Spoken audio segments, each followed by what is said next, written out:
बजाकर स्वागत वंदन की। कल जैसा करो, कल जैसा परसों जैसा कर दिया।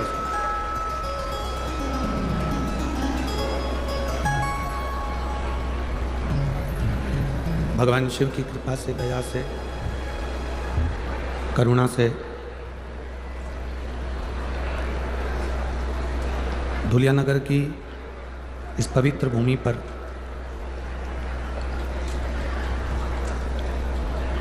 जो ये दामोदर मास में कार्तिक महीने में पवित्र कथा का लाभ आप और हम ले रहे हैं,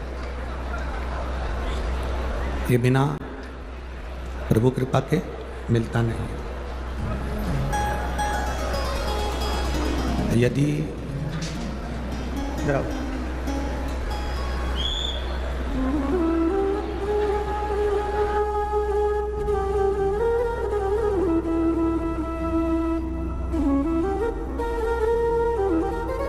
शंभु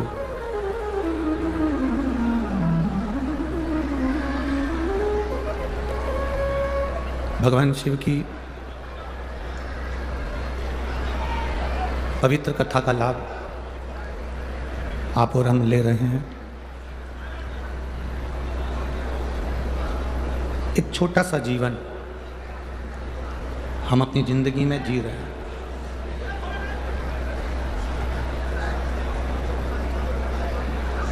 कल कथा में कहा था कि 84 लाख योनियां काटने के बाद में यह मानव की देह मिलती है।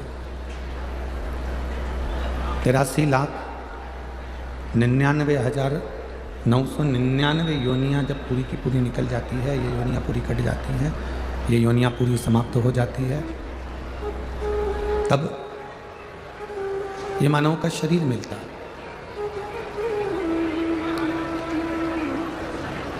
और इस मानव के शरीर को यदि हम व्यर्थ में गंवा दें तो फिर हमारा मानव का जीवन लेना श्रेष्ठ नहीं है।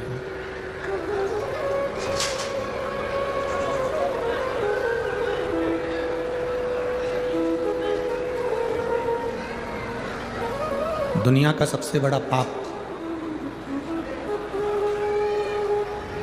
कौन सा है? दुनिया का सबसे बड़ा पाप, शिव महापुराण की कथा कहती है, केवल एक पाप ऐसा है दुनिया का जो बहुत बड़ा पाप माना जाता है, और वो है अपने समय को व्यर्थ गंवा देना।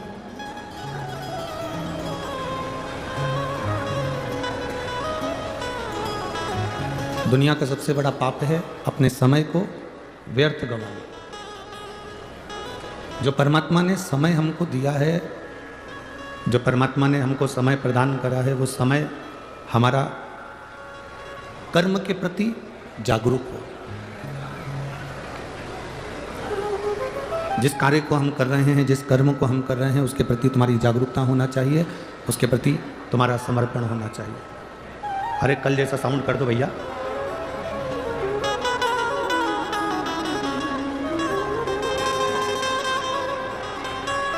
तुम्हारा समर्पण कर्म के प्रति पूर्ण हो। शिव महापुराण की कथा कहती है कि दुनिया का सबसे बड़ा पाप अगर कोई है तो अपने समय को व्यर्थ गंवाना।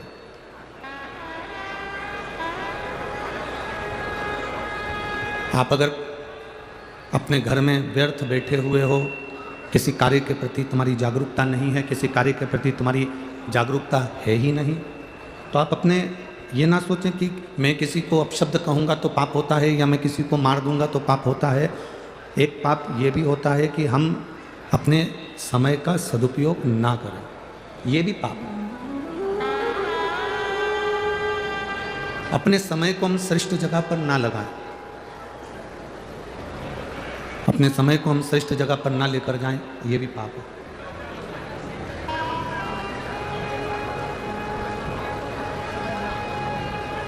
है 21,600 श्वास में से सर्वश्रेष्ठ श्वास, सबसे अच्छी श्वास 21,600 श्वास में से सर्वश्रेष्ठ श्वास अगर कोई होती है तो वो कौन सी होती है?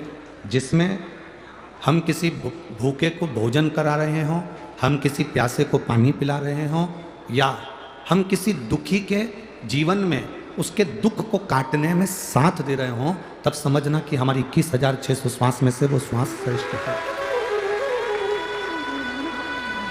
तब जानकर रखें कि हमारी उन समय की अवस्था में वो हमारी श्रेष्ठता है, उन श्वासों में हमारी सर्वश्रेष्ठता है।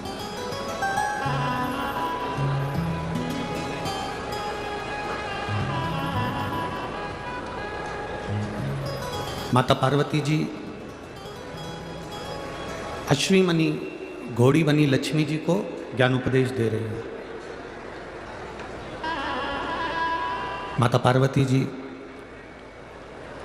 जब लक्ष्मी जी ने आंख में से आंसू बहाए, शिवलिंग पर गए, शिवलिंग से जलाधारी पर गए, जलाधारी पर जब वो अश्रु पड़े और उस अश्रु के पड़ने पर माता पार्वती जी प्रकट हुई और प्रकट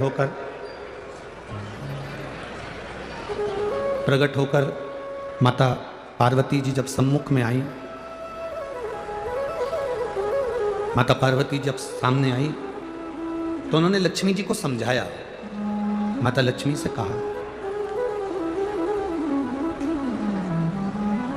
कि लक्ष्मी, तुम्हारे पति ने तुमको श्राप दिया है, तुम्हारे पति ने तुम्हें श्रापित किया है, तुम्हारे पति ने तुमको अश्वी बनने का श्राप दिया, घोड़ी बनने का श्राप दिया।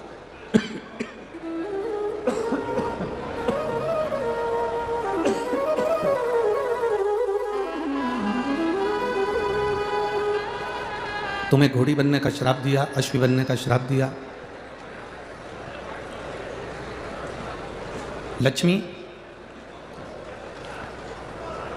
तुम इस बात से दुखी ना होइए कि तुम्हारे पति ने तुमको श्राप दिया।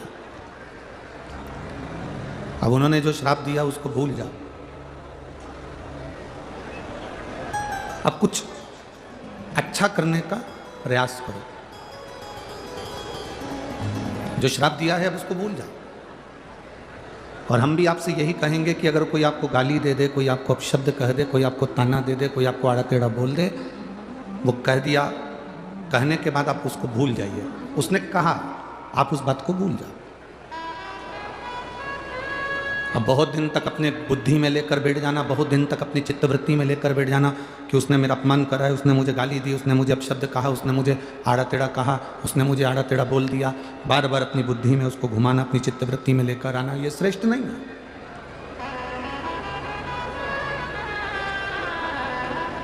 इसको श्रेष्ठता नहीं कहेंगे। कुछ गलत हो गया उसे भूल जाइए, और भूलने के बाद फिर वापिस कुछ अच्छा करने का क्रम करिए। शिव महापुराण की कथा तो यहाँ तक कहती है कि अगर तुमको कोई गाली भी दे देना, अपशब्द भी कह देना, अगर तुम्हें कोई आड़ा टेढ़ा भी बोल देना, कोई आपको अपशब्द कह दे, आड़ा टेढ़ा कह दे, कोई गाली भी दे दे, तो भी शिव महापुराण की कथा कहती है कि आपको उससे बोलचाल बंद नहीं करना। सास ने कुछ शब्द कह दिया, बहू ने कुछ आड़ा टेढ़ा कह दिया, या किसी ने कोई शब्द कह दिया और आपने बोलना चालना बंद कर दिया, शिव महापुराण की कथा कहती है ये कभी ना करें।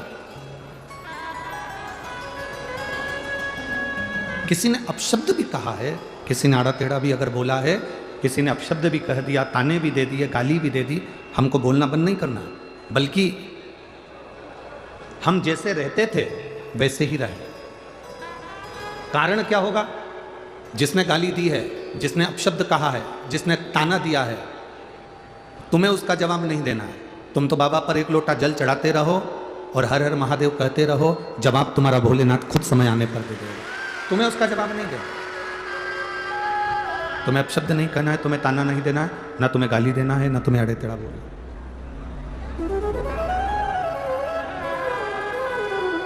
तुम तो अपना जो कर्म है, अपने कर्म में लीन रहिए, कर्म में लगे रहिए, अपने कर्म में लगे रहो, अपने कर्म में लीन रहो, बाकी का वो देख ले।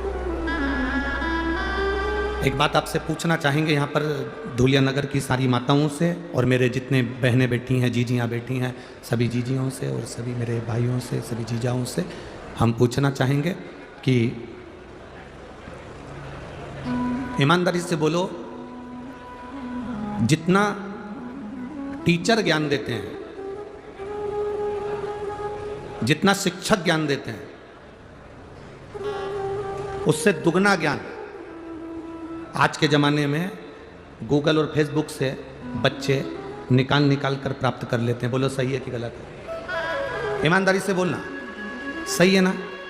जितना शिक्षक ज्ञान दे रहे हैं, जितना टीचर ज्ञान दे रहे हैं, आज का बच्चा गूगल और फेसबुक पर दिन भर मोबाइल पर जो टीचर पढ़ाते हैं वो बच्चा उसको सर्च कर आधे से ज़्यादा पढ़ाई तो सोशल मीडिया पर पढ़ लेता है। आधे से ज़्यादा पढ़ाई सोशल मीडिया पर पढ़ लेता है। फिर भी हमारे यहाँ, हमारी भारतीय सभ्यता में, हमारे भारत देश की सभ्यता में हमारे यहाँ शिक्षक, टीचर शंकर और पार्वती का एक रूप माना गया है। हमारे यहाँ का टीचर, हमारे यहाँ का शिक्षक शिव पार्वती का एक स्वरूप माना गया। क्यों? बच्चा कितना भी उसको मोबाइल पर पढ़ लेगा, बच्चा कितना भी गूगल पर सर्च कर लेगा, बच्चा कितना भी इंस्टाग्राम पर देख लेगा या वो अपनी फेसबुक आईडी पर देख लेगा या पढ़ाई मोबाइल पर कर लेगा, पर उस बच्चे को एक टीचर की साक्षी जरूरी है। जैसे सनातन हिंदू धर्म में भगवान की साक्षी मूल होती है। आप राम जी का भजन कर रहे हैं तो राम की साक्षी आपके सम्मुख में है। आप भगवान कृष्ण का भजन कर रहे हैं तो भगवान कृष्ण की साक्षी आपके सम्मुख में है। आप देवादिदेव महादेव का भजन कर रहे हैं तो भगवान शंकर की साक्षी आपके हृदय में है। केवल एक सनातन धर्म ऐसा धर्म है, केवल एक सनातन धर्म ऐसा धर्म है जिस धर्म के अंतर्गत आप जिस देवता का स्मरण करते हो उसका प्रतिबिंब आपके मन में, आपके हृदय में और आपकी दृष्टि में रहता है। बाकी के किसी धर्म में आप उसका प्रतिबिंब नजर नहीं कर सकते।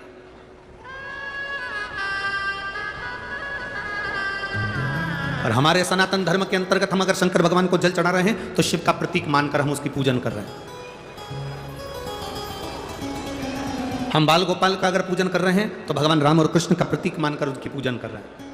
हम दुर्गा भवानी का पूजन कर रहे हैं तो जगतजननी धात्री का प्रतीक मानकर पूजन कर रहे हैं।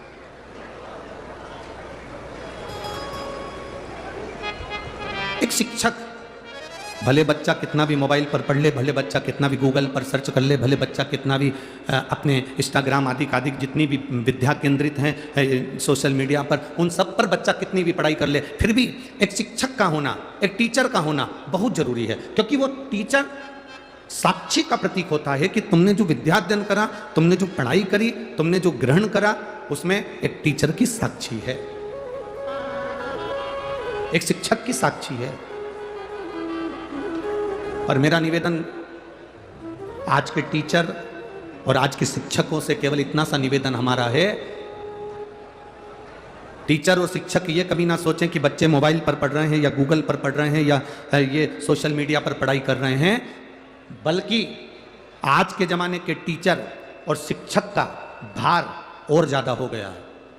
आज के ज़माने के टीचर और शिक्षक का भार ये बढ़ना चाहिए कि अब अगर बच्चे सोशल मीडिया पर पढ़ रहे हैं, बच्चे अगर गूगल पे सर्च कर पढ़ रहे हैं, बच्चे अगर मोबाइल पर पढ़ाई कर रहे हैं, तो आज के शिक्षक और आज के टीचर का कार्यभार और ये बढ़ जाना चाहिए कि अब बच्चे अगर मोबाइल पर पढ़ाई कर रहे हैं तो हम हमारे स्कूल में बच्चों को ये सिखाएं कि तुम किसी गलत व्यसन की ओर ना चले जाना, और उनका मोटिवेशन करते रहें, उनको समझाते रहें कि तुम गलत विचारों में ना जाए, गलत दृष्टि में ना जाए, गलत भाव में ना जाए।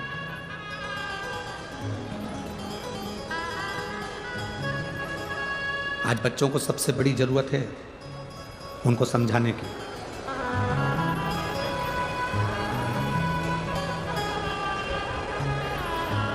प्रथम गुरु कौन होता है? जम के बोलो जल्दी से। प्रथम गुरु कौन है? माँ। दूसरा गुरु कौन है? पिता। तीसरा गुरु कौन है? शिक्षक। चौथा गुरु कौन है? सतगुरु। पहले नंबर पर है माँ।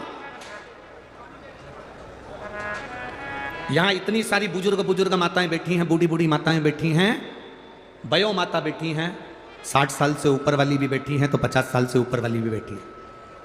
हम दूर नहीं जाएंगे, आपके पास में जो बुजुर्ग माता बैठी हैं, आप उनसे एक बार जरा सा पूछो कि तुम्हारे पास में बैठी हुई बूढ़ी माता ने कौन से कॉलेज से MBA करा है। जितनी बूढ़ी माताएं बैठी हैं, इनसे पूछो इन्होंने कौन से कॉलेज से पढ़ाई करी। जितनी बूढ़ी माताएं बैठी हैं 60 से ऊपर, 70, 75, 80, 55, 50, जितनी 50 से ऊपर वाली बैठी हैं, इनसे पूछो कि ये कौन से कॉलेज में पढ़ी थी, इनने कौन सी पढ़ाई करी थी, ये कितनी पढ़ी लिखी हैं, ये कितनी विद्वान हैं। कोई कहेगी हमने तो भैया उस समय का 9वीं तक पढ़ाई करी है, कोई कहेगा हमने 10वीं तक पढ़ा है, कोई कहेगा हमने 12वीं तक पढ़ा है, कोई कहेगा हमने कॉलेज करा है, कोई कहेगा हमने 5वीं पढ़ा है, कोई कहेगा हमने 7वीं पढ़ा है। पर बुजुर्ग माताएं जितनी बैठी हैं, इन्होंने भले पढ़ाई करी ना करी, भले ये टीचर थी ना थी, भले ये शिक्षक थी ना थी, पर इन बुजुर्ग माताओं से पूछना इन्होंने अपने बच्चों को जो संस्कार दिया वो आने वाली पीढ़ी नहीं दे सकती। ये बुजुर्ग माताओं ने जो अपने बच्चों को संस्कार दिया है वो आने वाली पीढ़ी नहीं दे सकती है। कई बार बुजुर्ग माताएं कह देती हैं, हे बहू हमारी तो जिंदगी निकल गई बेटा, अब तू देख ले और टिंकल टिंकल लिटिल स्टार देख ले। अब हमारी जिंदगी तो जो निकलना थी वो निकल गई।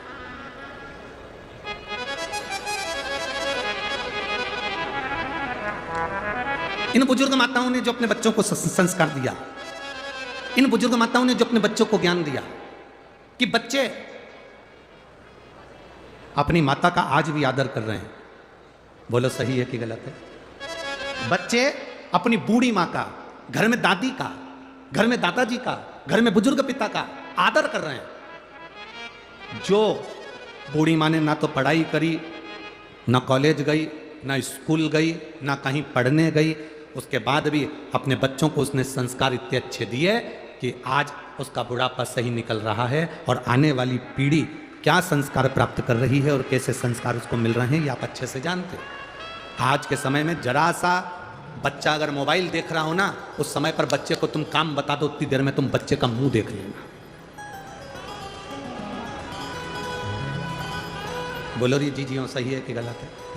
इतना सा बच्चा, एक जरा जरा से बच्चों को माताएं हमारे पास में लाती हैं या किसी गुरुजी के पास में जाकर कहती हैं ये बहुत चिड़चिड़ करता गुरुजी,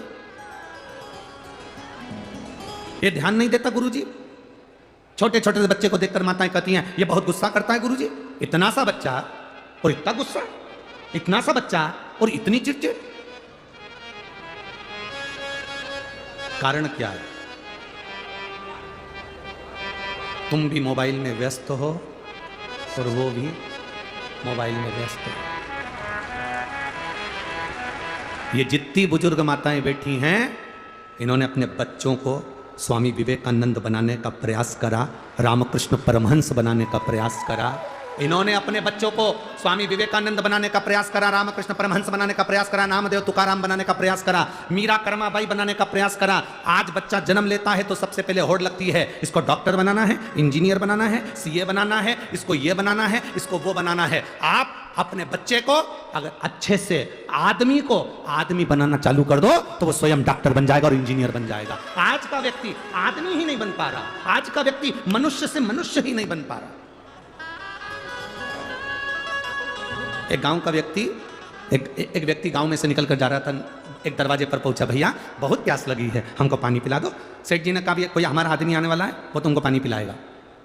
उसको जाना था, उसने फिर आधे घंटे बाद कहा भैया हमको बहुत प्यास लगी है, हमें पानी पिला दो, हमारा आदमी आता होगा पानी पिलाएगा। उसने फिर कहा भैया मुझे दूसरे गांव जाना है, बहुत प्यास लगी है, पानी पिला दो, हमारा आदमी आएगा वो पानी पिलाएगा। इतने में उस व्यक्ति ने कहा भैया थोड़ी देर के लिए तुम ही आदमी बन जाओ।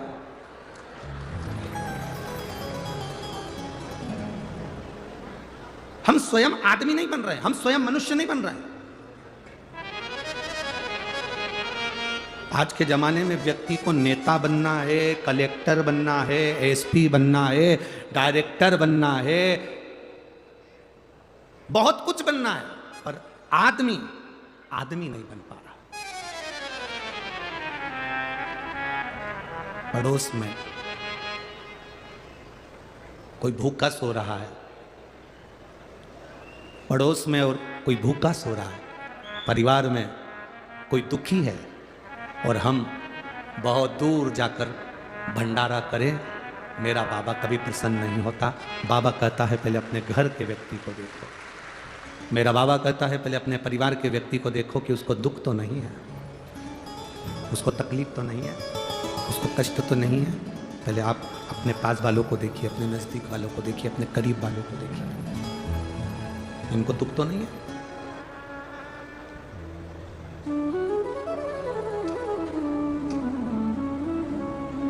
बनो।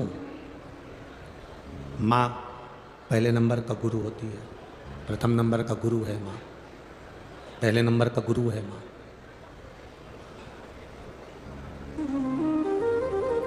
विदेश में रहने वाला एक छोटा सा बालक था जिसका नाम था थॉमस। क्या नाम था? जम के बोलो जरा। थॉमस, छोटा सा बालक। विदेशी स्कूल में विदेश का बालक पढ़ रहा था। थॉमस स्कूल जाता था। आज प्रिंसिपल ने थॉमस को बुलाया, हाथ में एक पत्र पकड़ा दिया, बंद कर कर लिफाफे में पैक कर कर थॉमस को दे दिया। थॉमस, ये पत्र आप अपनी मम्मी को ले जाकर दे देना। थॉमस, ये पत्र आप अपनी आई को ले जाकर दे देना, अपनी माता को ले जाकर दे देना। थॉमस उस पत्र को लेकर अपनी मम्मी के पास गया, आई के पास गया, माँ के पास गया। माँ से जाकर कहा, मम्मी प्रिंसिपल ने आपके लिए पत्र दिया। थॉमस ने जब माँ को पत्र दिया तो उस पत्र को माँ ने पढ़ा। बेटे ने पूछा, माँ स्कूल के प्रिंसिपल ने पत्र में क्या लिखा है? माँ कहती है, पत्र में लिखा है कि तुम्हारा बेटा बहुत ज्यादा विद्वान है, बहुत विद्वान है तुम्हारा बेटा, इसके लायक हमारे स्कूल में टीचर नहीं है। ये बच्चा इतना विद्वान है कि इसके लायक हमारे पास में टीचर नहीं है। इसलिए आपका बच्चा बहुत ज्यादा विद्वान है, इस बच्चे को आप हमारे स्कूल से निकाल लो, इसकी टीसी ले जाओ और निकाल कर इसको जो विद्वानों का स्कूल हो उसमें इसको भर्ती कराओ, इसको एडमिट करो। अब माँ ने लिफाफा बंद करा, पैक करा, लॉकर में रख दिया ड्रॉज में, और माँ अपने बच्चे से कहती है, तेरे लायक वो स्कूल नहीं है क्योंकि तू बहुत विद्वान है, इंटेलिजेंट है, इसलिए अब तू एक काम कर, घर में पढ़। थॉमस घर में पढ़ने लगा। माँ पढ़ी लिखी नहीं थी पर बच्चे के सामने बैठी रहती थी। रसोई घर में रसोई बनाती और भोजन बनाने के बाद अपने बच्चे को टाइम देती। कपड़े धोने के समय पर कपड़ा धोती, अपने बच्चे को समय देती। बच्चे से कहती, बेटा पढ़ो, मैं बैठी हूं, तुम जो सुनाओगे मैं सुनूंगी। माँ ने अपने बच्चे को आज तक नहीं बताया कि मैं कौन सी क्लास तक पढ़ी हूं, मुझे नहीं मालूम। थॉमस की माँ ने एक बार भी नहीं कहा कि मैं कौन सी क्लास तक पढ़ी हूं, तुम पढ़ो और मुझे सुनाओ। थॉमस ने घर में पढ़ना प्रारंभ करा, पढ़ते पढ़ते अपनी माँ को सुनाना प्रारंभ करा। माँ समझती थी, नहीं समझती थी, आता था, नहीं आता था, पर माँ सुनती थी। सुनते सुनते सुनते सुनते थॉमस बड़ा हो गया, विद्वान हो गया, और बड़ा हुआ। समय आया और एक दिन थॉमस की माँ शांत हो गई, थॉमस की माँ मर गई, और उस थॉमस ने इतना रिसर्च करा, ऐसा वैज्ञानिक बना जिसने हमारे घर में जो बल्ब लगता है, जो ट्यूबलाइट लगती है, उसकी खोज उस थॉमस ने कर दी। उस थॉमस ने बल्ब की खोज कर दी, ट्यूबलाइट की खोज कर दी, उस लाइट की खोज थॉमस ने करी। अब एक दिन थॉमस अपने घर में घूम रहा था, उसने ड्रॉज खोला, ड्रॉज में से लेटर निकला कि ये तो मेरे प्रिंसिपल ने मेरी मम्मी को दिया था। इस लेटर को मैंने पढ़ा नहीं था, मम्मी बोल रही थी कि इसमें ऐसा ऐसा लिखा है, तू बड़ा विद्वान है और ये स्कूल और टीचर तेरे लायक नहीं है। थॉमस ने उस लेटर को निकाला, उस लिफाफे को खोला, उस पत्र को पढ़ा, तो थॉमस ने पत्र में क्या पढ़ा कि तुम्हारा बच्चा माइंड से कमजोर है, तुम्हारा बच्चा मूर्ख है, इसको कहीं पागल खाने में जमा करिए, ये बच्चा यहां पढ़ने के लायक नहीं है, इसको यहां से टीसी निकालो और कहीं ले जाकर इसको पागल खाने में जमा करो। मां ने उस पत्र को छुपा दिया, और पत्र को छुपाने के बाद मां ने अपने बेटे को उज्जवल बनाने का प्रयास करा, जैसे थॉमस की मां ने उज्जवल बनाने का प्रयास करा, वो उज्जवलता तुम में आना चाहिए। स्कूल के टीचर कह दें कि तुम्हारा बच्चा नालायक है, स्कूल के टीचर कह दें कि तुम्हारा बच्चा बेकार है, और तुम उसको मान लोगे और तुम अपने बच्चों को वो उपाधि देने लगते हो कि तुम पढ़ नहीं सकते, तुम्हें ये नहीं आता, तुम्हें वो नहीं आता। बल्कि बच्चों को कहना चाहिए, तुझ में वो एनर्जी है बेटा, मुझे विश्वास है कि तेरा मैथ बहुत अच्छा है, बच्चा कहता मेरा मैथ अच्छा नहीं है, बच्चा कहता मेरी विज्ञान अच्छी नहीं है, बच्चा कहता मेरी अंग्रेजी ठीक नहीं है। उस बच्चे को तुम्हें कहना मैंने तेरी राइटिंग देखी है तो बहुत अच्छा लिखता है, तो बहुत अच्छा पढ़ता है, मेरा विश्वास कहता है तो मैथ में सबसे ज़्यादा नंबर ला सकता है, ये मेरा भरोसा कहता है। वो बच्चे का आप बल बढ़ाओगे, परंतु आप टीचर कह देते हैं कि ये बच्चा इसमें कमजोर है, ये बच्चा ऐसा है, और आप उस बच्चे को वही कहना चालू कर देते हैं तुझमें तो अकल ही नहीं है, तो नालायक है, तो पढ़ता ही नहीं है, ध्यान देता ही नहीं है, तो विद्वान है ही नहीं। सुबह से शाम तक हर घर की माँ अपने बच्चे के पीछे ऐसी पड़ी रहती है, ऐसी पड़ी रहती है। पहले की माताएं अपने बच्चों के पीछे से नहीं पड़ती थी, बैठती थी, काम करती जाती थी, बच्चा लिखता जाता था, काम करती जाती थी, बच्चा पढ़ता जाता था। और पहले भी कलेक्टर होते थे, पहले भी एसपी होते थे, पहले भी डीएसपी होते थे, और आज भी कलेक्टर हैं, और आज भी एसपी और डीएसपी। हम बच्चों को विद्या थोपे नहीं, हमने अपने बच्चों को विद्या थोप दी। पहले की माताएं विद्या थोपती नहीं थी, उसको अंदर तक प्रदान करती थी, अंदर तक प्रदान करती। हम क्या दे रहे हैं अपने बच्चों को? सुबह से उठती हैं माताएं और चिल्लाना चालू कर देती हैं तैयार हो जाओ, स्कूल की वैन आने वाली है, गाड़ी आने वाली है। पहले सवेरे सवेरे से आवाज आती थी हरे राम राम राम हरे हरे, हरे कृष्णा। अब सुबह से आवाज आती उठ रहा।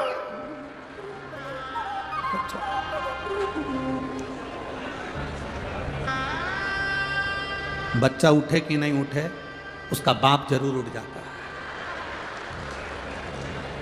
जब इतनी तेज तेज चंद्र घंटा बजाएगी तो फिर तो उठना ही पड़ेगा। पिता जरूर उठ जाता, और पिता उठा। पिताजी ने चिल्ला कर कहा क्यों चिल्ला रही है सुबह सुबह से? स्कूल की वैन आने वाली है, अभी तक उठा नहीं है, उठाओ इसको। पहुंच गई रसोई घर में, बाप अपने छोरा छोरी को उठा रहा, उठ जा बेटा, मम्मी आती होगी, उठ जा। पहले के जमाने में डराते थे बहू आता होगा, आज के जमाने में डराना हो सास को तो कह दो बहू आती होगी, वैसे डर जा बेचारे। अब उठ जा, पिताजी कह रहे मम्मी आएगी, उठ जा। बच्चा उठा, नहाया धोया, स्कूल जाने की तैयारी। किचन में, रसोई घर में घर की माँ काम कर रही है, 25 बार बर्तन को सुबह सुबह गिरा दिया। सास उठ गई, सास ने कहा बेटा क्या हो गया? बस इसको स्कूल भेजना, अभी तक नहाया नहीं है। इतने में माँ ने कह दिया मैं टिफिन बना देती हूँ बेटी, तो एक काम कर उसको तैयार कर दे, क्योंकि ये तो चाहती यही थी कि डोकरी उठे। चाहती उठी, बनाया टिफिन। बच्चा जब वैन में बैठता है, गाड़ी में बैठता है, हाथ हिला के बैठता है और हाथ जोड़ के बैठता है। पीछा छूटा दोपहर के 2 बजे। कहां? बच्चों को विद्या थोपना नहीं है, बच्चों को विद्या ग्रहण करने का एक तरीका उसकी जिंदगी में लाकर छोड़ना। स्कूल कॉलेज में जो तुमने सीखा, मरते दम तक तुम्हारे काम आया कि नहीं आया? साइन थीटा, कॉस थीटा तुम्हारे काम आया कि नहीं आया? स्कूल में, कॉलेज में जो तुमने सीखा वो तुम्हारे काम आया कि नहीं आया? ये पता नहीं, पर शिव महापुराण की कथा जरूर कहती है जो तुमने अपने घर में अपनी मां से, अपने पिता से जो संस्कार ग्रहण करे हैं वो मरते दम तक तुम्हारे काम आते हैं। आखिरी तक तुम्हारे संस्कार तुम्हारे काम आएंगे। आज के समय में शिक्षक का दबाव और होना चाहिए कि हमारे स्कूल के बच्चे, हमारे क्लास के बच्चे, एक टीचर का ये प्रभाव होना चाहिए कि मेरे क्लास के बच्चे, मेरे स्कूल के बच्चे कोई व्यसन में ना जाए, कोई गलत संगत में ना जाए। बच्चे बहुत जरूरी है हमारे।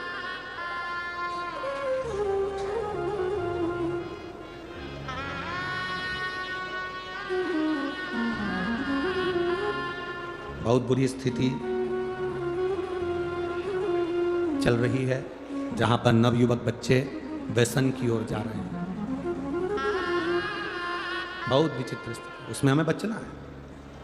और मत बुरे कर्म कर बंदे वरना पछताएगा, भगवान की आंखों से तू बच नहीं पाएगा, तू बच नहीं पाएगा। अरे ओ अज्ञानी मत कर नादानी, अरे ओ अज्ञानी मत कर नादानी। तेरे कर्म का फल भी तू ही पाएगा, जैसा किया तूने तेरे आगे आएगा। मत बुरे कर्म कर बंदे वरना पछताएगा, भगवान की आंखों से तू बच नहीं पाएगा, तू बच नहीं पाएगा। मत कर नादानी, अरे ओ अज्ञानी मत कर नादानी। ये मौका मिला है, शरीर मिला है, इसको सदुपयोग में लगाना, सतमार्ग पर लगाना, अच्छी जगह पर लेकर जाना है। पार्वती जी ने लक्ष्मी जी से कहा, लक्ष्मी पति ने अगर श्राप दे दिया कोई बात नहीं, पति ने आड़ा टेढ़ा कह दिया कोई बात नहीं, कोई चिंता का विषय नहीं। सास अपशब्द कह दे दिल में लेकर कभी मत जाओ। ए मेरी जीजियों, जितने इस आस्था चैनल के माध्यम से कथा सुन रहे हैं, जितने फेसबुक के माध्यम से कथा सुन रहे हैं, यूट्यूब पर सुन रहे हैं, और इस पंडाल में आज कम से कम इस पूरे प्रांगण में 8 से 9 लाख लोग भक्त भरे पड़े हैं। जितने पंडाल के आसपास में हैं उससे ज़्यादा लोग पेड़ों की छांव में, हम कहेंगे लगभग यहाँ से आधा किलोमीटर दूर भी, हम तो चैनल वालों से कहेंगे कि अगर आपको दिखता हो तो यहाँ से वो दूर तक के पेड़ पौधे देख लो, जिन जिन पेड़ पौधों को आप कवर कर सकते हो, उन पेड़ पौधों के नीचे, पहाड़ के ऊपर, टेकरी पर, गाड़ियों पर, जहाँ आप कवर करें वहाँ तक कवर कर सकते हैं। और इनको देखें कि इनकी भक्ति की लगन कितनी प्रबल है, जो शंकर को प्राप्त करने के लिए अपना घर छोड़कर यहाँ पर, इनकी भक्ति की लगन। जितने इस सभा में बैठे हैं, जितने इस पंडाल के सम्मुख में बैठे हैं, जितने इस शिव महापुराण की साक्षी में बैठे हैं, और जितने आस्था चैनल और फेसबुक यूट्यूब पर कथा सुन रहे हैं, इन सब बहनों से निवेदन और सब भाइयों से निवेदन, किसी के शब्द को, अच्छे शब्द हो उसको जिंदगी में उतार लो। कुछ अच्छा मिल रहा है उसको उतार, कुछ अच्छा प्राप्त हो रहा है उसको ले लो। एक उत्तर दोगे क्या धुलिया वालों? बोलो तो जम के। कुएं का जल, बावड़ी का जल, हापसी का जल, तालाब का जल, समुद्र का जल, बारिश का जल, नल का जल, ट्यूबवेल का जल, क्षीर सागर का जल, खड्डे का जल, जितने जल हैं इन सभी जलों में सर्वश्रेष्ठ जल कौन सा?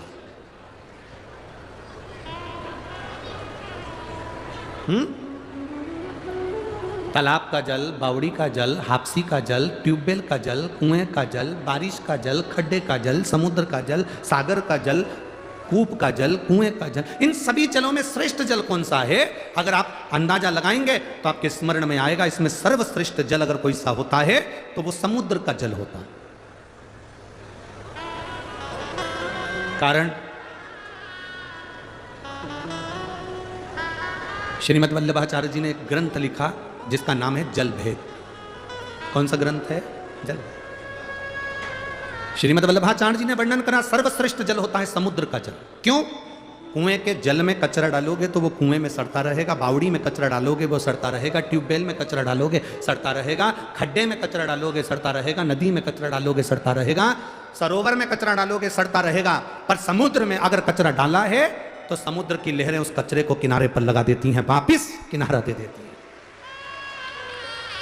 समुद्र कभी कचरे को अपने अंदर नहीं उतारता, समुद्र कचरे को किनारे पर लगा देता है।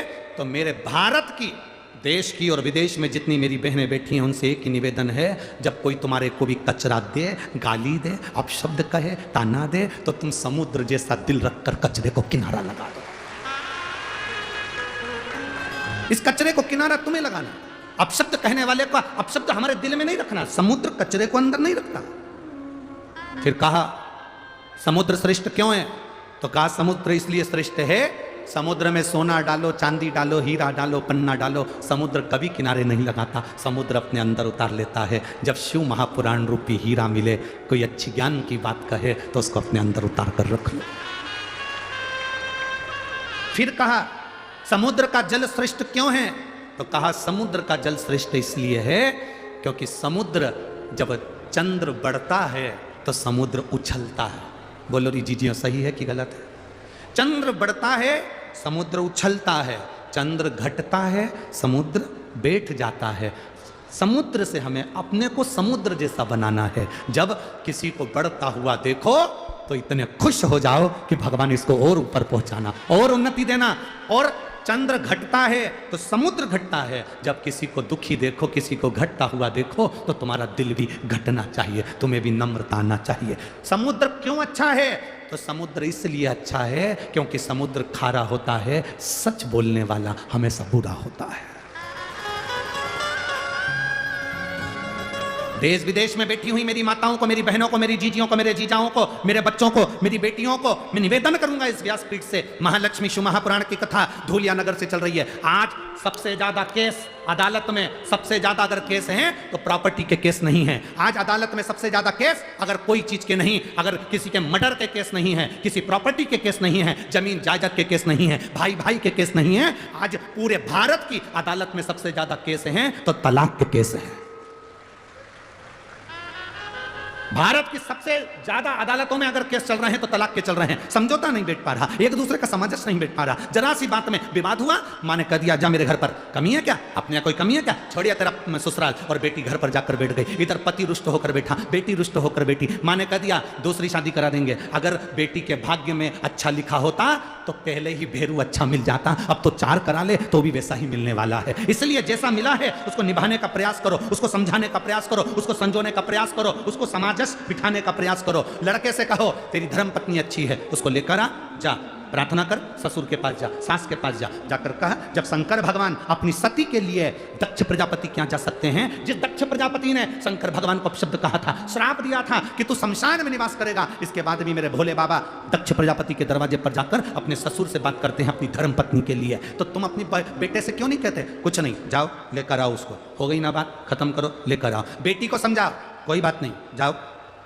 अगर मान ले तो दूसरी शादी करेगी और वो भी ऐसे ही निकल गया तो मम्मी मैं शादी नहीं करूंगी, मेरे को शादी नहीं करना, तो जिंदगी कैसे निकलेगी बेटा? मैं तो अकेली रह लूंगी। ये संसार, दुनिया के लोग किसी की मुर्गी रोड पे मिल जाए तो वो मुर्गी ले जाए, तो आज का व्यक्ति किसको छोड़ रहा है? संसार में किसको छोड़ रहा है? संभलो, अपनी जिंदगी को सार्थक बनाने का प्रयास करो। समझाओ बेटों बेटियों को, ज्ञान दो अपने बच्चों को, भड़काओ नहीं, अपशब्द मत कहो, ताना मत दो, समझाने का प्रयास करो। हो सकता है बेटा जिंदगी में यही लिखी हो, किस्मत में ऐसा लिखा हो, भाग्य के आगे किसकी चली? समझाओ। हम समझाते नहीं हैं, हम उल्टा अग्नि में घी और डाल देते हैं। मत जा तू तो रहने दे, अच्छा है, क्या करेगी जाके, क्या करेगा जाके, हम उल्टा उठी। समझाओ, जितना ज्ञान दे सकते हो दो। लोग कहते हैं गुरुजी आप शिव पुराण तो कम करते हो, बाकी की बातें ज्यादा करते हो। हमने कहा शिव पुराण सुनते सुनते तो तुम्हारी जिंदगी निकल गई। गीता प्रेस गोरखपुर की शिव पुराण घर में लिया, 25 बार पढ़ लो। पर जो जरूरी है, शंकर भगवान ने अपने जीवन में, दक्ष प्रजापति ने शंकर भगवान को श्राप दिया तो भी शंकर भगवान उनके दरवाजे पर गए। सती माता जलकर भस्म हो गई तो भी शंकर भगवान उनके द्वार पर गए। कभी उन्होंने विरोधाभास नहीं पाला, कभी उन्होंने अपशब्द नहीं कहा, कभी उन्होंने ताना नहीं दिया, कभी उन्होंने गाली नहीं दी। समुद्र जैसे बन जा। कोई ने अपशब्द कह दिया, यहां से सुना, यहां से निकाल। कुंडल काय के लिए पहनते हैं हम? आप लोग कुंडल काय के लिए पहनते हो? सुंदर दिखने के लिए। अरे बोलो तो जम के। कानों में कुंडल काय के लिए पहनते हो? सुंदर दिखने के लिए नहीं। कुंडल इसलिए पहना जाता है कि कानों में छेद हो जाएगा, अच्छी बात आएगी तो सीधे कानों में जाएगी, बुरी बात आएगी तो कुंडल में जो छेद है उसमें से आर पार हो जाएगी, अंदर नहीं जाएगी। अपने भीतर हम क्यों लेकर जाएं आप शब्दों को, अपने भीतर हम क्यों लेकर जाएं आड़ी तड़ी बातों को? कुछ श्रेष्ठता लेकर जाएं, कुछ अच्छा लेकर जाएं। लक्ष्मी, पार्वती जी कर रही हैं, अपने पति ने तुम्हें श्राप दे दिया और तुम दुखी हो गई। दुख नहीं, अगर आप शब्द किसी ने कहा है, ताना किसी ने दिया है, गाली किसी ने दी है, आड़ा टेढ़ा किसी ने बोला है, तो उसका जवाब देवादिदेव महादेव ने दिया है। एक पत्र आया है, देखिए।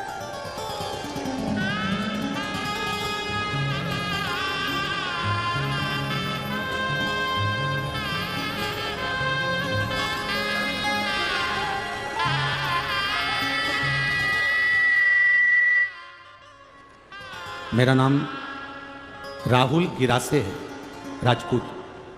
सो विशाली गिरासे, राजपूत, गांव नवापुर, जिला नंदुरबार, महाराष्ट्र। मेरा मोबाइल नंबर ये है,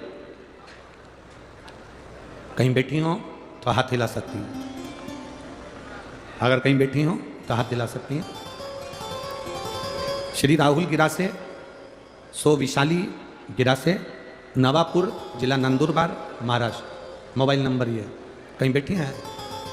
अच्छा ठीक है, हाथ हिला दो एक बार। हाँ ठीक है, दिख गया। गुरुजी,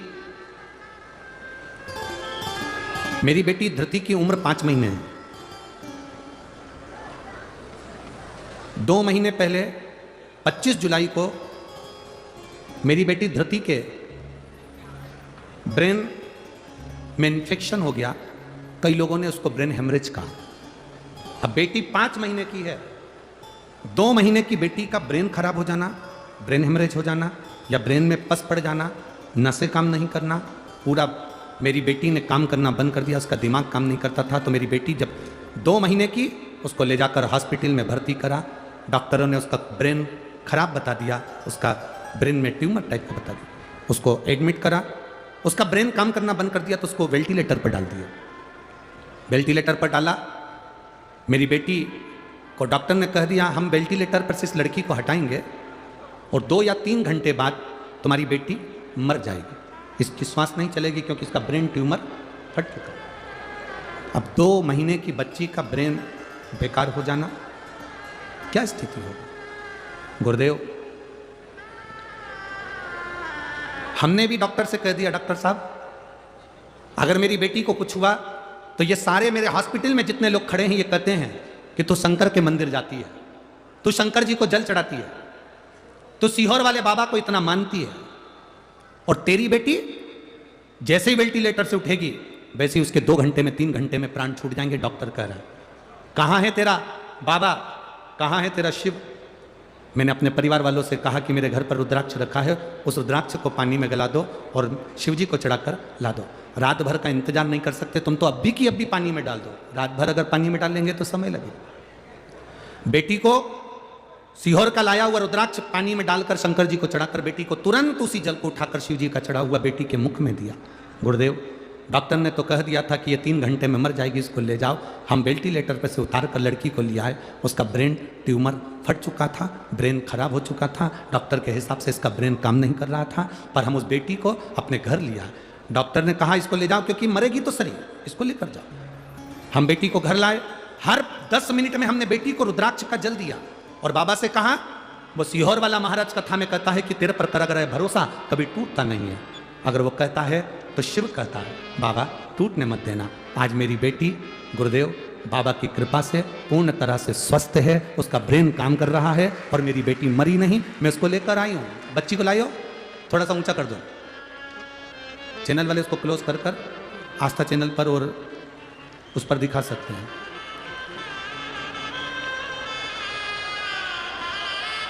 आप लोग एलईडी पर और आस्था चैनल पर उस बच्ची को देख सकते हैं। हर हर महा, बैठिए।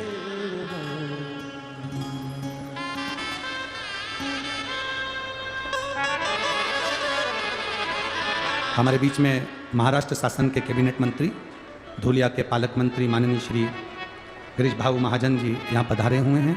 एक बार जोरदार ताली बजाकर उनका स्वागत वंदन अभिनंदन। बहुत बहुत साधुवाद है जो भगवान देवाधिदेव महादेव की पवित्र कथा का लाभ आप ले रहे हैं, उसके लिए साधुवाद। शिव है वो। अब भरोसा देखिए, उस पत्र में उस मां ने लिखा इस पत्र के अंदर कि डॉक्टर कह रहा है 2 से 3 घंटे के अंदर ये बच्ची मरेगी, जैसी वेंटिलेटर पर से उतरे आप इसको ले जाओ। पर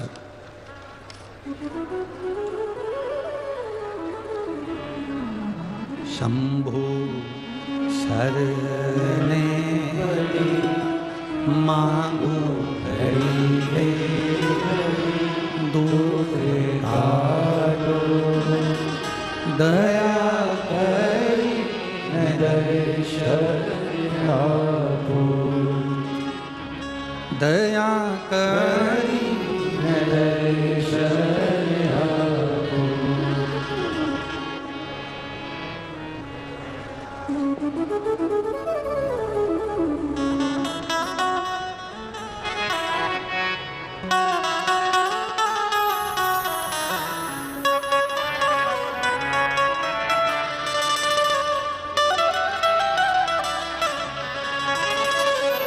हे देवा महादेवा, आप भी बोलो एक बार, पहले आप लोग भी बोलेंगे साथ में, उसके बाद में बोलेंगे। हे देवा हे देवा महादेवा, हे देवा महादेवा, सारी उम्र करूं तेरी सेवा, बाबा जी मेरी लाज रखना, बाबा जी मेरी लाज रखना, ओ बाबा जी मेरी लाज रखना, बाबा जी मेरी लाज रखना। हे देवा महादेवा, हे देवा महादेवा, हे देवा महादेवा, हे देवा महादेवा, सारी उम्र करूं तेरी सेवा, बाबा जी मेरी लाज रखना, बाबा जी मेरी लाज रखना, ओ भोले जी मेरी लाज रखना, बाबा जी मेरी लाज रखना, गुरु जी मेरी लाज रखना, भोले जी मेरी लाज रखना, ओ गुरु जी मेरी लाज रखना, भोले जी मेरी लाज रखना। हाँ देवा मेरे देवा, हाँ देवा महादेवा, हाँ देवा महादेवा, महादेवा महादेवा, सारी उम्र करूं तेरी सेवा, बाबा जी मेरी लाज रखना, भोले जी मेरी लाज रखना, ओ बाबा जी मेरी लाज रखना, भोले जी मेरी लाज रखना। शंभो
में गंगा निकली, तेरी गंगा में गंगा निकली, तेरी जटा से गंगा निकली, तेरी जटा से गंगा निकली। सब भगत लगा रहे गोता, बाबा जी मेरी लाज रखना, गुरु जी मेरी लाज रखना, बाबा जी मेरी लाज रखना, गुरु जी मेरी लाज रखना। हे बाबा भोले बाबा, हे बाबा भोले बाबा, हे देवा महादेवा, हे देवा महादेवा।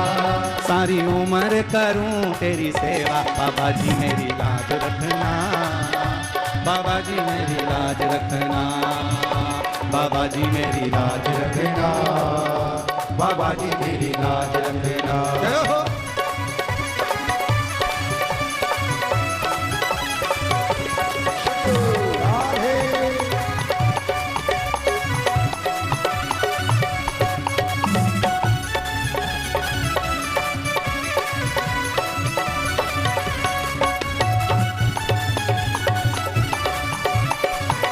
हरि बोल।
माथे पे चंदा विराजे, तेरे माथे पे चंदा विराजे, तेरे माथे पे चंदा विराजे, तेरे माथे पे चंदा विराजे।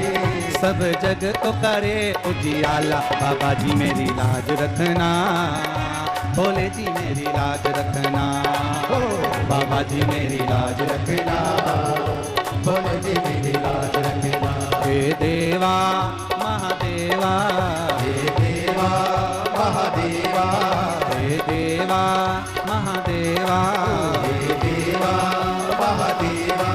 सारी उम्र करूं तेरी सेवा, बाबा जी मेरी लाज रखना, भोले जी मेरी लाज रखना, बाबा जी मेरी लाज रखना, भोले जी मेरी लाज रखना।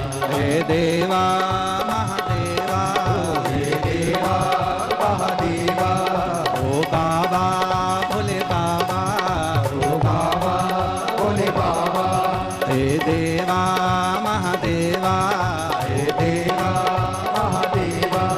सारी उम्र करूं तेरी सेवा, बाबा जी मेरी लाज रखना, भोले जी मेरी लाज रखना, बाबा जी मेरी लाज रखना, बाबा जी मेरी लाज रखना।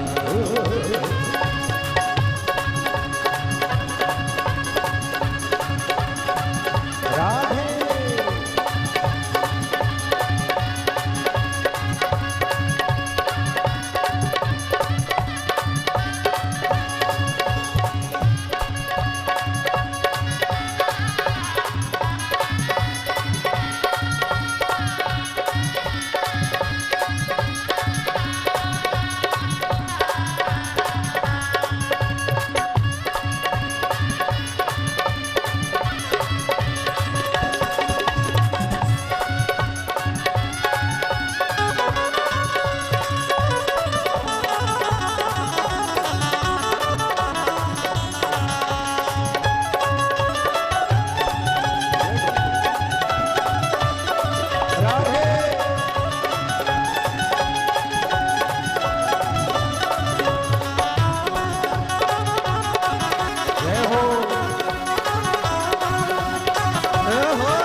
हाथों में डमरू विराजे, तेरे हाथों में डमरू विराजे, तेरे हाथों में डमरू विराजे, तेरे हाथों में डमरू विराजे।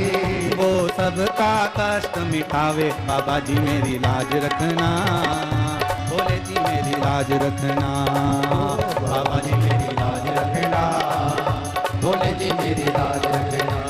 देवा महादेवा, हे देवा महादेवा, ओ देवा महादेवा, ओ देवा महादेवा। सारी उम्र करूं तेरी सेवा, बाबा जी मेरी लाज रखना, बाबा जी मेरी लाज रखना, ओ बाबा जी मेरी लाज रखना, बाबा जी मेरी लाज रखना। गुरु जी मेरी लाज रखना, भोले जी मेरी लाज रखना, ओ गुरु जी मेरी लाज रखना, भोले जी मेरी लाज रखना। बाबा जी मेरी लाज रखना, बाबा जी मेरी लाज रखना, भोले जी मेरी लाज रखना, भोले जी मेरी लाज रखना। हर हर अपने स्थान पर बैठकर भगवान देव दिव्य महादेव से अपने मन की बात बड़े भाव के साथ दिल से प्रार्थना करो। जहाँ जगह मिले वहाँ बैठकर भगवान देव दिव्य महादेव से अपने मन की बात बड़े भाव के साथ करो। देवा ओ महा,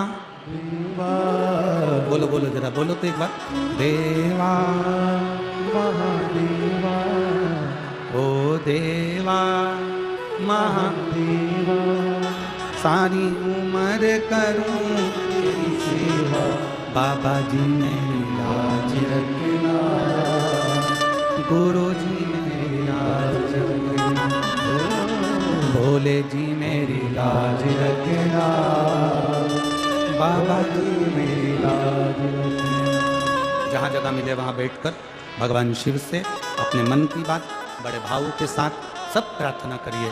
बाबा देवादिदेव महादेव से अपने हृदय की बात भगवान शिव से।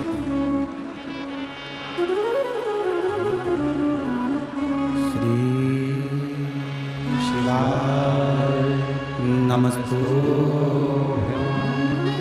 श्री शिवाय नमस्तुभ्यं, श्री शिवाय नमस्तुभ्यं, श्री शिवाय नमस्तुभ्यं, श्री शिवाय नमस्तुभ्यं।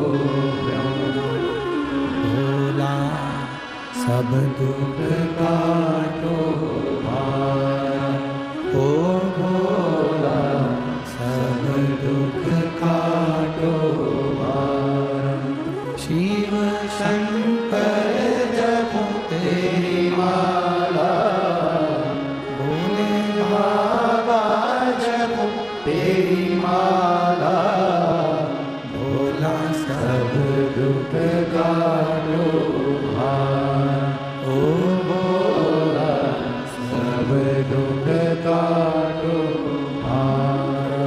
वेश मंगल मंगलकारी, वेश है मंगल मंगलकारी, शमशान वासी हमारा, शमशान वासी हमारा, ओ भोला सब दुख काटो भारा, ओ भोला सब दुख काटो भारा। शिव कथा कर रही है, लक्ष्मी जी को पार्वती मैया समझा रही है।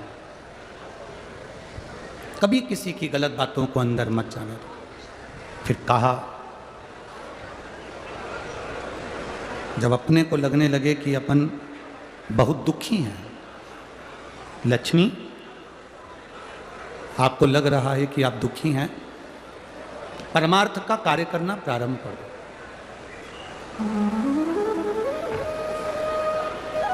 जितना बन सकता है परमार्थ का कार्य करो। और फिर कहा लक्ष्मी, दुख मिटाने का इस संसार सागर में सबसे सुंदर तरीका जो मैं आपको बता रही हूं, अगर लक्ष्मी भूलवश भी अगर आपने वो कर लिया तो ये विश्वास रखिए कि देवाधिदेव महादेव का दर्शन भी होगा और आपके मन में जो कामना है वो पूरी भी होगी, अगर आपने इसको स्मरण कर लिया।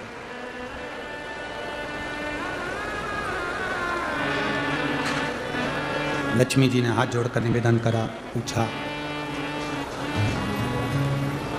मैं अंदर से बड़ी दुखी हूं, बहुत तकलीफ है, बहुत कष्ट है, बहुत ज्यादा दुख है, कष्ट है। आप मुझे बताएं कि मेरा वो दुख मिटेगा कैसे, मेरा वो कष्ट कटेगा कैसे। जो पार्वती जी ने लक्ष्मी जी को कहा है दुख मिटाने के लिए उपाय जो बताया, वह आप भी अपनी जिंदगी में धारण करिएगा। सुनो लक्ष्मी,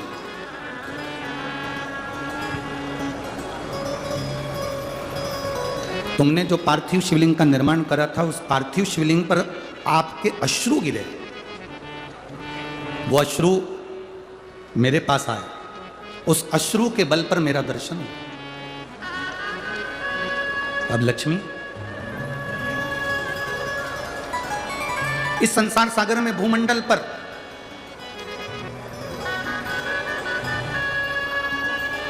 जहां भी बेलपत्र का वृक्ष हो, इस भूमंडल पर, इस संसार सागर में जहां पर भी बेलपत्र का वृक्ष हो, उस वृक्ष की छांव में आप प्रतिदिन प्रदोष काल में यदि बेलपत्र के वृक्ष का दर्शन कर कर शिव नाम का जाप करोगी तो भगवान देवाधिदेव महादेव का दर्शन अवश्य होगा और दुख कटेगा। एक कथा आप लोगों ने अगर सुनी होगी, पहले हमने एक बार परली बैजनाथ में सोमानी जी कथा कराए थे। तो परली बैजनाथ में जब सोमानी जी कथा कराए थे तो उसमें हमने एक बात कही थी, उसका स्मरण यदि आपके अंदर होगा तो आपको स्मरण में आ जाएगा। परली बैजनाथ की कथा में कहा था कि प्रदोष काल के समय पर, शाम के समय पर बेलपत्री के वृक्ष के नीचे जो जाकर बैठ जाता है या बेलपत्री के वृक्ष की जो जड़ है उसका मात्र स्पर्श कर लेता है, बेलपत्री के वृक्ष की जड़ की मिट्टी का भी अगर मस्तक पर तिलक धारण कर लेता है या उसको नमन कर लेता है, प्रदोष काल में, प्रदोष के समय पर, शाम के समय पर प्रतिदिन अगर वो शिव की भक्ति का स्मरण कर लेता है, प्रतिदिन नहीं कर सकते तो प्रदोष की प्रदोष करो, प्रदोष की प्रदोष नहीं कर सकते सोमवार की सोमवार करो, ये भी नहीं कर सकते हर महीने की शिवरात्रि आती है उस शिवरात्रि पर करो, ये भी नहीं कर सकते तो प्रयास करो कि अपन प्रतिदिन शाम के समय बेलपत्री के वृक्ष के नीचे से अगर कोई निकल कर जा रहा हो, उसका मात्र दर्शन हो जाए तो भी हमारा दुख आधा समाप्त हो जाए, तो भी उसका दुख समाप्त हो।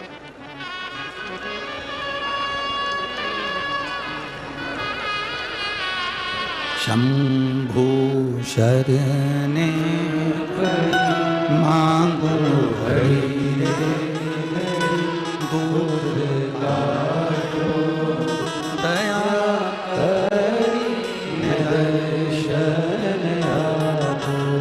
ये दुख समाप्ति का सबसे मूल केंद्र बिंदु है। मतलब अगर हम कहें कि अगर दुनिया के व्यक्ति को बहुत ज़्यादा दुख है, बहुत ज़्यादा कष्ट है, बहुत ज़्यादा बीमारी है, बहुत ज़्यादा रोग है, बहुत ज़्यादा तकलीफ है, तो बेलपत्री के वृक्ष की छांव सुख देते। एक पत्र आया देखिए,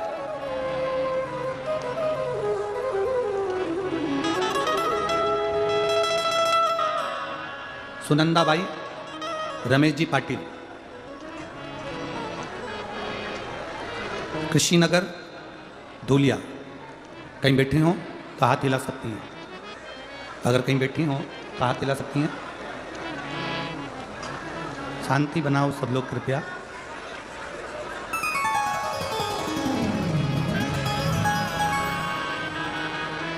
सुनंदाबाई रमेश जी पाटिल, कृषिनगर धूलिया, कहीं बैठी हो तो हाथ हिला सकती हैं। हाँ ठीक है, दिख गए, हाथ हिला दो एक बार। ठीक है, हर हर महादेव। सुनंदा जी आप ही खुद हैं, स्वयं आइए, हाथ हिलाओ।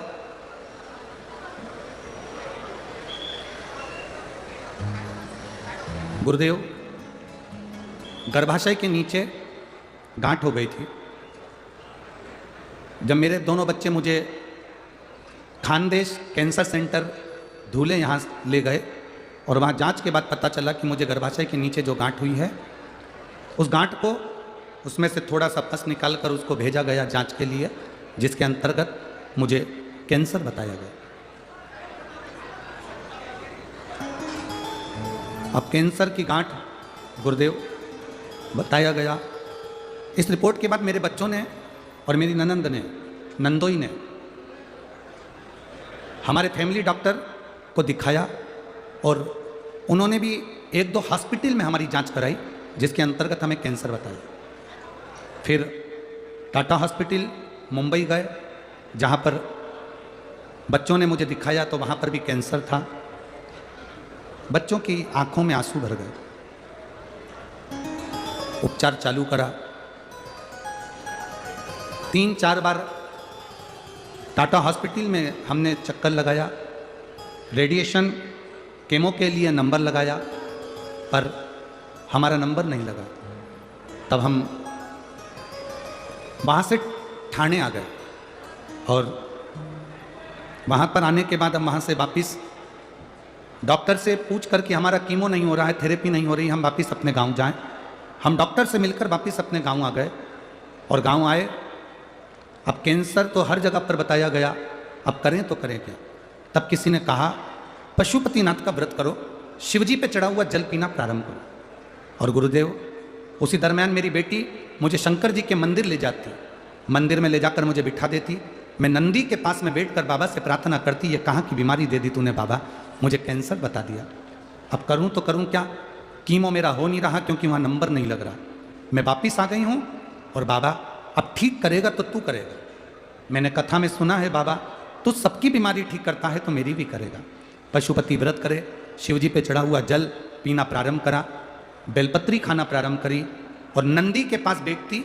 आपने कहा था गुरुजी की बेलपत्र के वृक्ष के नीचे प्रदोष काल में बैठकर जो बोला जाता है बाबा वो सुनता है।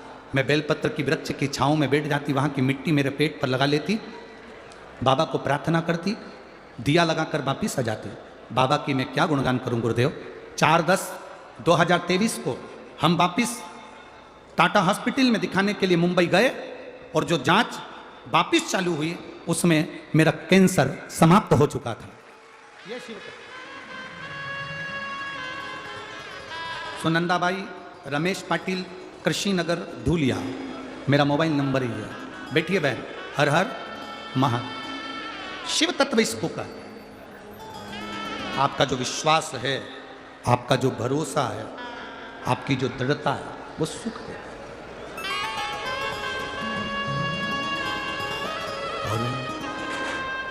खाली न जाता कोई दर से तुम्हारे, खाली न जाता कोई दर से तुम्हारे, मैं भी खड़ी हूँ बाहें पसारे, अपने गले से लगा लो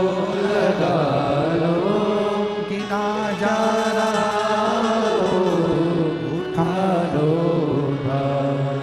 भोले अपने दर से अब तो न टालो, गिरी जा रही हो उठा लो। जो दिल से पार्वती जी लक्ष्मी जी से कह रही हैं। महालक्ष्मी शिव महापुराण की कथा कहती है कि लक्ष्मी अगर बेलपत्र के वृक्ष के नीचे से कोई निकल कर आ रहा है और उसकी शरीर की रज का भी स्पर्श हो जाए तो तुझे शिव का दर्शन। मेरी जीजियों, मेरे जीजाओं, मेरी बेटियों, मेरे भाई, तुम कंपटीशन एग्जाम में बैठ रहे हो, पढ़ाई कर रहे हो, तैयारी कर रहे हो, गवर्नमेंट जॉब की तैयारी कर रहे हो। ये जितने पत्र यहाँ पर रखे हैं, जितने पत्र यहाँ पर हैं, इस चौकी के नीचे भी जितने पत्र रखे हैं, यहाँ पर भी जितने पत्र रखे हैं, आप उन पत्रों में से सारे पत्र निकाल कर देखना। जिन जिन बेटियों ने गवर्नमेंट जॉब की तैयारी करी और शंकर भगवान पर भरोसा कर कर और अपना कर्म पूरा कर कर एग्जाम दिया, उनकी नौकरी लगी। कम से कम इसमें से 70% पत्र ऐसे हैं जिसमें नौकरियां लगी, जहां बच्चों को सुख का अनुभव। अपनी मेहनत पूरी करो। बीमारी आई है, डॉक्टर को दिखाओ। बीमारी आई है, जांच कराओ। रोग आया है, बड़े से बड़े हॉस्पिटल में जाओ, अच्छे से अच्छे डॉक्टर को दिखाओ। उसने दवाई लिखी, खाओ। उसने जांच का बोला, जांच कराओ। पर उसके जांच कराने में और उसकी दवाई खाने के साथ साथ मेरे भोले बाबा पर भरोसा रखना, जैसा विश्वास इस बहन ने करा कि मैंने मुंबई के हॉस्पिटल में भी कैंसर बताया, बाकी के हॉस्पिटलों में भी कैंसर बताया, पर आखिरी की जो जांच हुई 4/10/2023 को सारी रिपोर्ट नील आ गई, मेरा कैंसर समाप्त हो गया। ये विश्वास तुम्हारे अंदर होना चाहिए, ये विश्वास तुम्हारे भीतर जागृत होना चाहिए। एक महिला ऐसी बैठी है इस कथा में जिसका पति 2013 में शांत हुआ।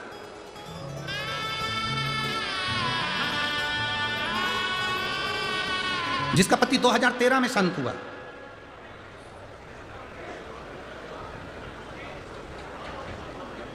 पति जो इसमें लिखा है, कभी उसका भाई 2013 में शांत हुआ और भाई 2013 में शांत हुआ, जो कि पुलिस में नौकरी करता था, एक्सीडेंट में चला गया था। उस 2013 में गए हुए भाई के जाने के बाद उसके घर के किसी व्यक्ति को नौकरी नहीं मिली। 2013 में शांत हुआ, पत्नी को भी नौकरी नहीं मिली, परिवार के किसी व्यक्ति को नौकरी नहीं मिली।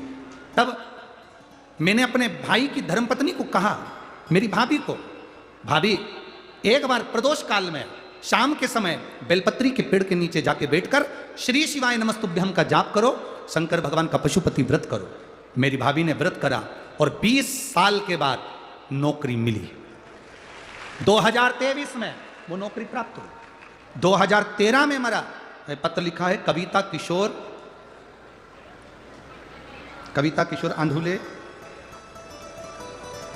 किशोर आंधुले ने ये पत्र लिखा। अब जरा विचार करिए कि हम अगर शिव पर भरोसा करते हैं, भगवान शंकर की भक्ति करते हैं, तो दृढ़ता क्यों नहीं बनती? कोई कहता है कि भगवान शंकर की पूजन तो ब्राह्मण करते हैं, कोई कहता है कि वैश्य करते हैं, कोई कहता है क्षत्रिय करते हैं, कोई कहता है शूद्र करते हैं। शिव महापुराण की कथा कहती है जिसको सब ठुकरा देते हैं उसका एक है, वो देव अधिदेव महादेव। राम जी के मंदिर के पट बंद हो जाते हैं एक समय में। तुम्हारे यहां बंद होते कि नहीं होते वो मालूम नहीं, बोलो होते कि नहीं होते? कृष्ण भगवान के मंदिर के पट बंद हो जाते हैं एक समय में, दत्त मंदिर के पट बंद हो जाते हैं एक समय में, भवानी के मंदिर के पट बंद हो जाते हैं एक समय में, बैकुंठ के पट बंद हो जाते हैं एक समय में, ब्रह्मलोक के पट बंद हो जाते हैं एक समय में, इंद्रलोक के पट बंद हो जाते हैं एक समय में। केवल एक देवता ऐसा है जिसके दरवाजा नहीं है, पट नहीं है, वो खुले आसमान में कैलाश पर रहता है, इसलिए उसका दरवाजा खुला रहता है। लोग कहते हैं ब्राह्मण अलग, कोई कहता है ब्राह्मण हम उच्च हैं, कोई कहे वैश्य उच्च है, कोई कहे क्षत्रिय उच्च है, कोई कहे शूद्र उच्च है।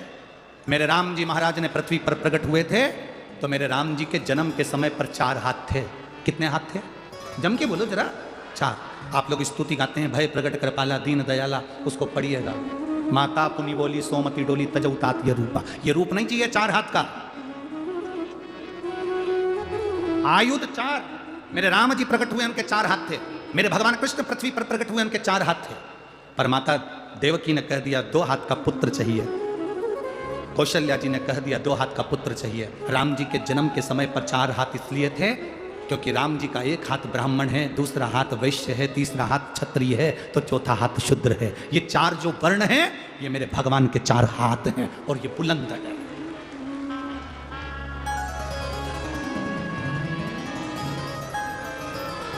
जो दुनिया में जितनी जातियां हैं, दुनिया में जितनी समाजें हैं, चाहे वो ब्राह्मण हो, चाहे क्षत्रिय हो, चाहे वैश्य हो, चाहे शूद्र हो, इन सब का अगर कोई देवता है तो केवल एक देव अधिदेव महादेव है। अब दुनिया के लोग भटका रहे हैं, अब दुनिया के लोग भ्रम उत्पन्न कर रहे हैं। उन्होंने कह दिया भगवान को मत भजो, अगरबत्ती मत लगाओ, दिया मत लगाओ, मंदिर मत जाओ, तिलक मत लगाओ, चोटी मत रखो, गले में रुद्राक्ष मत पहनो, तुलसी की माला मत पहनो। मेरी जीजियों और मेरे जितने भाई बैठे हैं, आप सबसे निवेदन है, अपने गांव में, नगर में शंकर का एक ओटला हो, मंदिर हो, शंकर का शिवलिंग हो, पूरा गांव के लोगों से कहो तुम कितने भी बढ़ जाना पर अपने बाप को मत भूल जाना, शंकर को जल जरूर चढ़ाना। अपने पिता को मत भूलो जो तुम्हारा पिता है, अपने बाप को मत भूलो जो तुम्हारा पिता है, वो शिव देवाधिदेव महादेव है।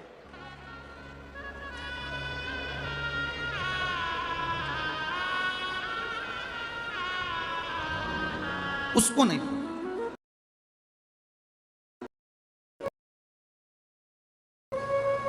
कैसे भूल सकते? वो करुणा इतनी करता है, शिव है, कृपा सागर कहते हैं उसको, करुणा सागर कहते हैं उसको। जब आप लोग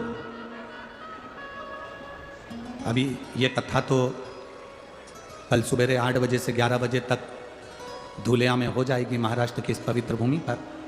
कल की कथा टीवी पर 1 बजे नहीं आएगी, कल की कथा टीवी पर 2 बजे आएगी। 2 बजे का इसलिए